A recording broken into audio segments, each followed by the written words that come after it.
जय मसीह की। Good morning. आप सभी का स्वागत है हमारी यूट्यूब चैनल पर। मेरे प्यारे भाई और बहनों, आज हम नीति वचन की किताब अध्याय 13 और 20 वचन से अध्ययन करेंगे। इस वचन में लिखा हुआ है, बुद्धिमान की संगति कर, तब तू भी बुद्धिमान हो जाएगा, परंतु मूर्खों का साथी नाश हो जाएगा। आज जो हमारे अध्ययन का विषय है वो इस वचन से है और विषय है बुरी संगति का असर। लगभग 850 ईस्वी पूर्व इज़राइल देश में एक राजा हुआ करता था जिसका नाम था रहूब्याम। यह राजा सुलेमान का पुत्र था। जैसा कि हम सभी जानते हैं, राजा सुलेमान को परमेश्वर ने इतना बुद्धिमान बनाया था कि पूरी दुनिया जो थी उसके समान दुनिया में कोई भी बुद्धिमान व्यक्ति या राजा नहीं था। राजा सुलेमान के जीवन काल में कोई युद्ध ही नहीं हुआ, क्योंकि उसकी बुद्धिमानी के कारण उसने आसपास के अनेक देशों को प्रभावित कर दिया था। इसलिए उसने अपने पूरे जीवन काल में बहुत से सुंदर सुंदर महल भवनों का निर्माण भी कराया। उसके मरने के बाद उसका पुत्र रहूब्याम राजा बना। उसके राजा बनने के समय बाइबल बताती है कि पूरा राज्य धन धान्य से परिपूर्ण था, लेकिन इस राजा रहूब्याम की संगति निर्बुद्धि लोगों के साथ में थी। जिस प्रकार पवित्र शास्त्र कहता है कि बुरी संगति अच्छे चरित्र को बिगाड़ देती है, उसी प्रकार इसके साथ भी हुआ। जैसे ही रहूब्याम राजा बना, तब इज़राइल के जो राजा था इज़राइल का रहूब्याम, सारे धर्म सभा के लोग मिलकर उसके पास आए और उससे विनती की और कहा कि हे राजा, आपके पिता अर्थात सुलेमान ने भवन और महल बनवाए, जिसके कारण हम सभी अनेक वर्षों तक कड़ी मेहनत करके थक चुके हैं। इसलिए कृपा करके हमारे बोझ को थोड़ा हल्का कीजिए। मतलब अब भवनों और महलों को बनाने से हमें आराम दीजिए, ताकि हम आपके लिए बाकी दूसरी सेवा भी कर सकें। राजा रहूब्याम ने उन्हें तुरंत उत्तर नहीं दिया। उसने अपने लोगों से सलाह लेकर जवाब देना चाहा। इसलिए उसने उन लोगों को 3 दिन तक वापस आने को फिर कहा। लोग भी इस बात को मानकर चले गए। राजा रहूब्याम पहले उन धर्म वृद्धों अर्थात विद्वानों के पास गया, जिनसे बुद्धिमान राजा सुलेमान भी सलाह लिया करता था, और उन लोगों ने राजा रहूब्याम को उत्तम से उत्तम सलाह दी और कहा, यदि आप आज जनता के सेवक बन जाएंगे और लोगों की सेवा करेंगे, उनसे मधुर वचन बोलेंगे, तो वे जीवन भर आपके दास बने रहेंगे।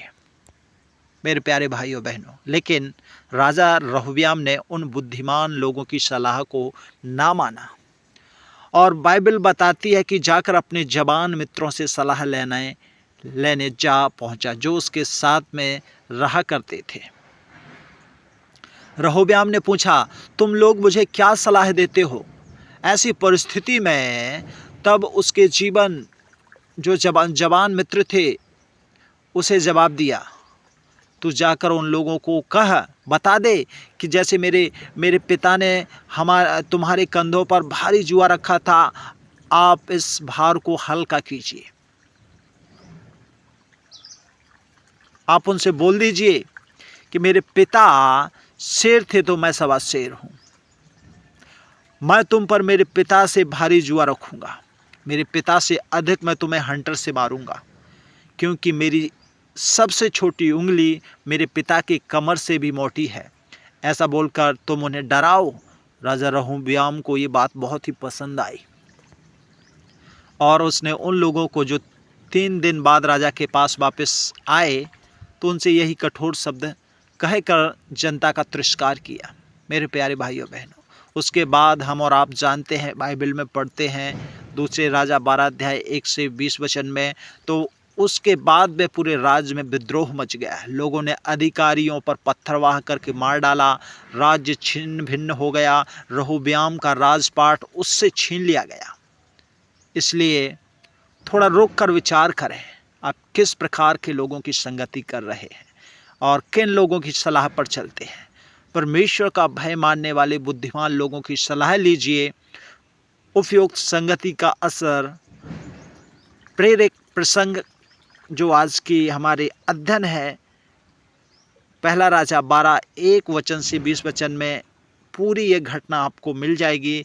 इसलिए मैं आपसे कहता हूँ कि संगति का असर हमारे और आपके जीवन पर पड़ सकता है। इसलिए हमें उन्हीं लोगों की संगति करना है, उन्हीं लोगों से मेल जोल रखना है जो सच में बुद्धिमान हैं, जो सच में खुदा के डर भय में अपने जीवन को व्यतीत करते हैं, ताकि रहूब्याम जो राजा सुलेमान का बेटा था उसके समान हमसे वो अधिकार छीन न लिया जाए जिसे खुदा ने, जिसे पिता ने हमें जिस चीज़ का उत्तराधिकारी बनाया है।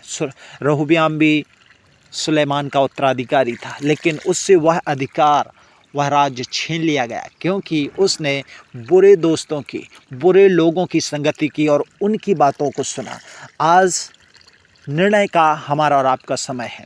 हमें और आपको निर्णय लेना है कि आज हम किन लोगों की संगति करते हैं, किन लोगों के साथ में हमारा उठना बैठना है, किन लोगों की हम बातों को मानते हैं, किन लोगों की बातों को मानकर उसके अनुसार चलते हैं। यदि सच्चे लोगों के पीछे चलते हैं तो सच में आपका राज्य सदा सर्वदा बना रहेगा। लेकिन यदि आप बुरे और ख़राब मित्रों की संगति करते हैं, आपके पास, आपको जो खुदा ने अधिकार दिया है वो आपसे छीन लिया जाएगा और आपका जो राज्य है, आप ना स्वर्ग के रहेंगे और ना नरक के, आप बीच में ही पिस कर रह जाएंगे और अंत में आपको अनंत काल की मृत्यु मिलेगी। मेरे प्यारे भाइयों बहनों, इससे बचने के लिए आप खुदा के लोगों के पीछे चलें, खुदा के लोगों की बातें सुनें, यीशु के वचन का अनुसरण करें, पवित्र शास्त्र पढ़ें और उसके अनुसार अपना जीवन व्यतीत करें।